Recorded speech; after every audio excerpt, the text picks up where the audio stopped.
丢垃圾是公认的充分必要家务，但丢完垃圾还不算完，还要及时换上新的垃圾袋，不然新一轮的垃圾你让我怎么丢？告诉我怎么丢？垃圾袋、洗手液、厕纸、洗衣液等日常消耗品，虽然看上去能用很久，但也要记得定期补充。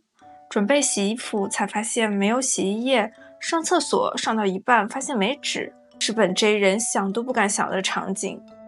因为担心不粘锅涂层容易脱落，有安全风险，我最近干脆把家里的不粘锅都换成了碳钢锅，用起来更安心了。但养锅的隐形家务也来了，每次用完都要先用粗粒海盐清洁油脂，再用中性清洁剂仔细清理，擦干后还需要涂油送进烤箱烘干，以保证在锅的内壁上形成不粘油膜。这一套操作下来，猛然发现我好像陷入了某种新型家务诈骗陷阱。空气炸锅简直是当代厨房偷懒神器，但每次使用后，里面的栅栏和烤架也要及时清理，即便提前垫了烘焙油纸，也难免会漏油漏汤。蒸气炸5分钟，洗栅栏半小时。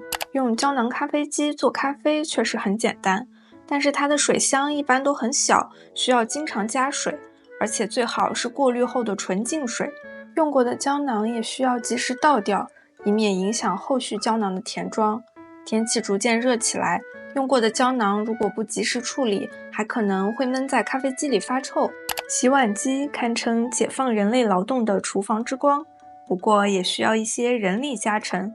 洗之前要像玩一样合理安排锅碗瓢盆的布局，力求空间利用最大化。洗之后还要一个个收回橱柜，收的过程中要记得核心收紧，用髋发力，不然多收几次，碗还没收好，腰先废了。别问我怎么知道。